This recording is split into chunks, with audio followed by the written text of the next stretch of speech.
Կոլաձուկը, իտալական հեքիաթ։ Մեսինում, Մեսինյան կապուտակ նեղուցի հենց ափին մի տնակ կար։ Այդ տնակում ապրում էր ձկնորսի այրին, իր մինուճար տղայի հետ, որի անունը Կոլա էր։ Երբ փոքրիկ Կոլան լույս աշխարհ եկավ, նրան ողջունեց ծովի աղմուկը։ Երբ նա առաջին անգամ ծիծաղեց ալիքների վրայով ցոլացող արևի շողքին։ Հազիվ էր տղան քայլել սովորել, վազեց ուղղակի ծովափ։ Նրան որպես խաղալիք էին ծառայում ալիքների ափ շպրտած և չորացած ծովաստղերը,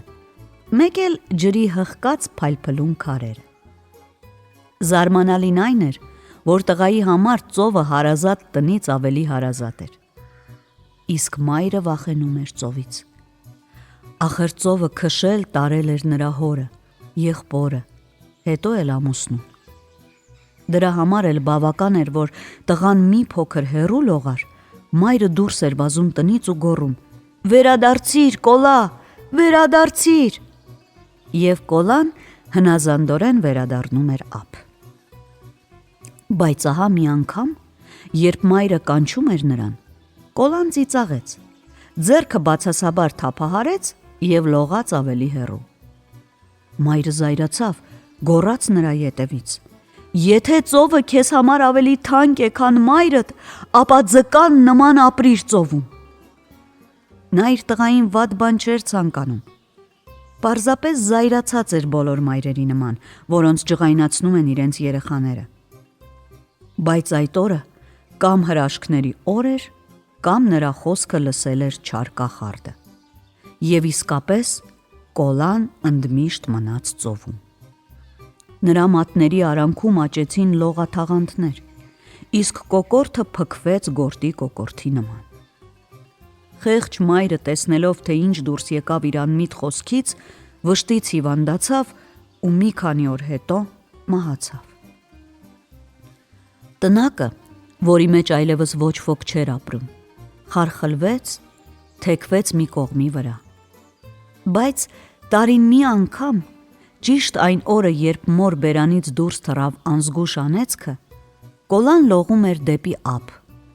տխրությամբ նայում այդ տնակին, որտեղ նա այլևս չէր կարող վերադառնալ, հետո վերադառնում ծով։ Այդպիսի օրերին մեսինյան ձկնորսները, նրանց կանայք և երեխաները չէին մոտենում այդ վայրին,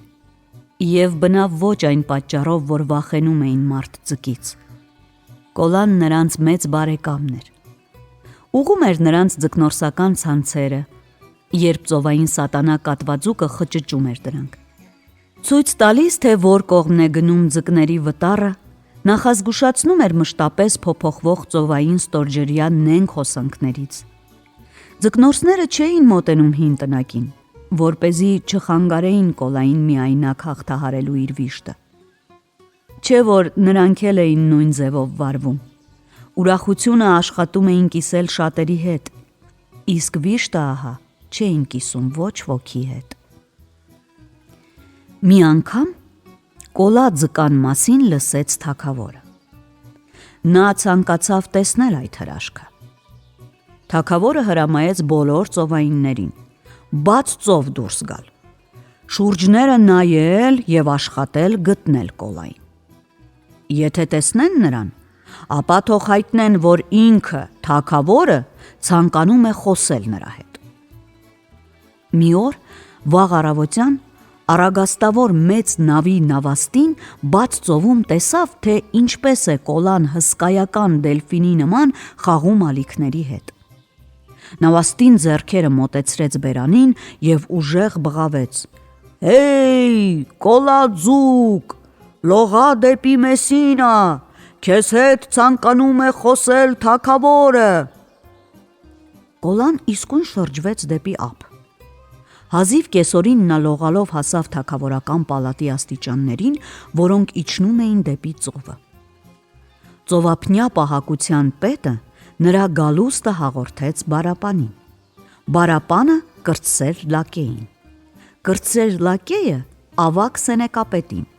Եվ դրանից միայն հետո ավագ սենեկապետը համարձակվեց զեկուցել թագավորին։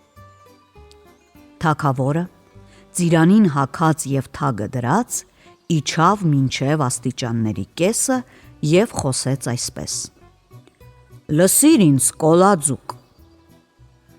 իմ թագավորությունը հարուստ է և լայնարձակ,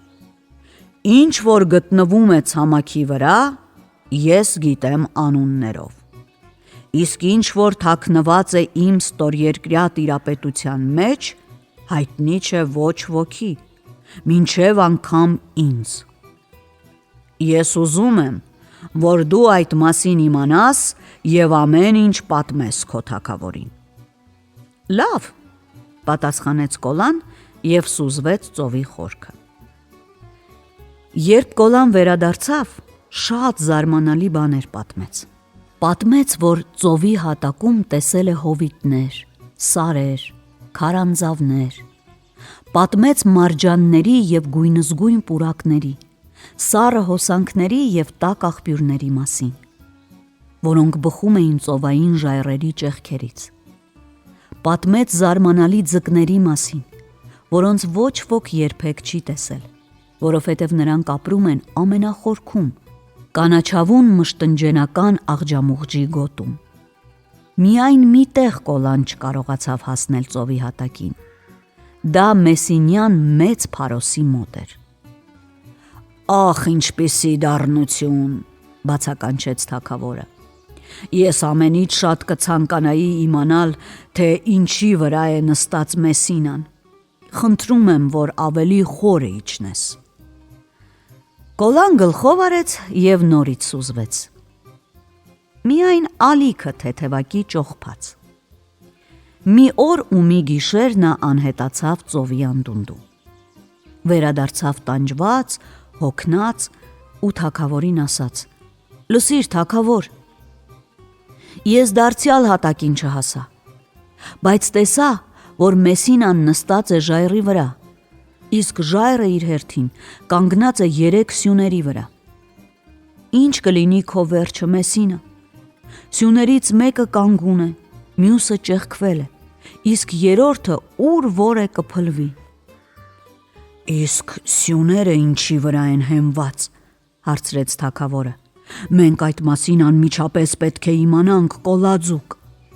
«Ես չեմ կարող ավելի խորը սուզվել», պատասխանեց Կոլան։ «Ջուրը ներքևում ծանր է ինչպես քարը, դրանից ցավում են աչքերս, կուրծքս, ականջներս»։ «Թռիր Փարոսի պահակային աշտարակի գագաթից», ասաց թագավորը։ «Դու չես էլ նկատի, թե ինչպես կհասնես հատակին»։ Աշտարակը հենց նեղուցի պռնկին էր։ Այդ հեռավոր ժամանակներում աշտարակի վրա մեկը մյուսին փոխարինելով իրենց ծառայությունն էին կատարում դիտակալները։ Երբ փոթորիկը մոտենում էր, դիտակալը փչում էր եղջերափողը և դրոշակը շարժում քամու ուղղությամբ։ Այդ տեսնելով նավերը գնում էին բաց ծով, եզերքից ավելի հեռու, որպեսզի ջարդուփշուր չլինեն ծովափնյա ժայռերին կպչելով։ Կոլաձուկը բարձրացավ պահակային աշտարակի վրա և նրա բարձունքից նետվեց ալիքների մեջ։ Այս անգամ Կոլան անհետացավ 3 օր ու 3 գիշեր։ Միայն 4-րդ օրվա լուսաբացին նրա գլուխը երևաց ջրի երեսին։ Նա դժվարությամբ հասավ պալատի սանդուղքներին և նստեց առաջին աստիճանի վրա։ «Վայ քեզ, Մեսինա, կգա սևորդ և դու հող ու մոխիր կդառնաս», հազիվ շնչելով ասաց նա։ «Դե շուտ, պատմիր, թե ինչ տեսար», անհամբերությամբ բացականչեց թագավորը։ «Ինչ է կատարվում այնտեղ, հատակում»։ Կոլան գլուխը շարժեց։ «Չգիտեմ, այս անգամ էլ ես չհասա հատակին։ Ներքևից ինչ-որ ծուխ ու բոց է բարձրանում։ Ծուխը պղտորել է ջուրը, կրակից ջուրը եռում է։ Ոչ մի կենդանի շունչ չկա, ոչ ձուկը, ոչ էլ ծովաստղը չեն կարող ավելի խորը իջնել, ինչքան որ ես իջա, չեն կարող»։ Թագավորը զայրացավ։ Առաջ ես քեզ խնդրում էի, իսկ հիմա հրամայում եմ. ինչ գնով ուզում է լինի, դու պետք է իմանաս, թե ինչի վրա է նստած Մեսինան։ Կոլա ձուկը ծիծաղեց. Լսիր, թագավոր, քամին ու ալիքը չես բռնի նույնիսկ ամենախիտ ցանցով։ Իսկ ես քամու եւ ալիքների ծնունդ եմ։ Դու չես կարող ինձ հրամայել։ Մնաք բարով, ձերդ մեծություն։ Նա աստիճաններից սահեց ջրի մեջ և պատրաստվեց լողալով հեռանալ։ Այստեղ թագավորը զայրույթից ոտքերով դոփեց գետնին, գլխից պոկեց թագը ու նետեց ջրի մեջ։ Այդ ինչ արեցիր, թագավոր, բացականչեց Կոլան։ Չէ՞ որ թագը անհամար գանձեր արժե։ Այո, համաձայնեց թագավորը։ Այդպիսի մի ուրիշ թագ աշխարհում չկա։ Եթե այդ թագը դու հատակից չհանես, ես ստիպված կլինեմ անել այն, ինչ անում են բոլոր թագավորները, երբ նրանց փող է պետք լինում։ Ես Սիցիլիայի բոլոր ձկնորսների վրա հարկ կդնեմ, և վաղ թե ուշ իմ հարկահավաքները թագի համար նրանց կաշին էլ կհանեն։ Կոլա ձուկը նորից նստեց աստիճանների վրա։ Թող քո ասածը լինի, թագավոր։ Իսեր ձկնորսների երեխաների ես կաշխատեմ հասնել հատակին։ Բայց սիրտս վկայում է, որ ես իմ գլխավերևում այլևս չեմ տեսնի հարազատ Սիցիլիայի երկինքը։ Տվեք ինձ մի բուռ ոսպ, ես հետս կտանեմ։ Եթե ծովի խորքերում զոհվեմ, դուք այդ մասին կիմանաք։ Ոսպը մատուցեցին արծաթե սկուտեղով։ Ողորկ հատիկները Կոլան սեղմեց բռի մեջ և նետվեց ծովը։ Թագավորը ժամապահներ նշանակեց այն տեղում, որտեղ կոլաձուկը սուզվեց ջրի մեջ։ 7 օր, 7 գիշեր ժամապահները աչք չհեռացրին ծովի հայելուց։ Իսկ 8-րդ օրը նրանք տեսան, որ ջրի երեսին լողում են ոսպի հատիկները։ Այստեղ բոլորը հասկացան, որ Կոլան այլևս չի վերադառնա։ Ջրի ալիքների մեջ տարուբերվող ոսպի հատիկների ետևից դուրս թռավ մի զարմանալի ձուկ, այնպիսին, ինչպիսին ոչ ոք ոչ մի տեղ չէր տեսել։ Երևի հատակի այն ձկներից, որոնց մասին պատմում էր Կոլան։ Ատամնավոր երախում նա բռնել էր թագավորի ադամանդյա թագը։ Ձուկը դուրս եկավ ջրից, թագը դրեց սանդուղքի աստիճանին և պոչը ջրին խփելով անհետացավ։ Ոչ ոք չգիտի, թե ինչպես զոհվեց մարդ ձուկը, որը գնաց դեպի մահ, որպեսզի աղքատներին ազատի փորձանքից։ Բայց և այնպես նրա մասին պատմածները փոխանցվում են պապից հորը, հորից որդուն։ Եվ իսկապես, հասավ Մեսինայի սև օրը։ Շրջակայքում ամեն ինչ շաչեց և ցնցվեց։ Լեռները փշրվում էին ու խուլ աղմուկով թափվում ներքև։ Գետինը ճեղքվում էր և այնտեղ, որտեղ մի ժամանակ հարթ տարածություն էր, խորխորատներ էին գոյանում։ Բարգավաճող քաղաքը վայրկենապես փոխվեց մոխրակույտի։ Կոլայի մարգարեությունը կատարվեց։ Բայց և այնպես մարդիկ Մեսինայից չգնացին։ Չէ՞ որ ամեն մարդու համար հարազատ է այն վայրը, որտեղ ծնվել ու ապրել է ողջ կյանքը։ Կենդանի մնացածները նոր քաղաք կառուցեցին, նախկինից ավելի գեղեցիկ։ Այդ քաղաքը հենց հիմա էլ կանգնած է Մեսինյան կապուտակ նեղուցի ափին։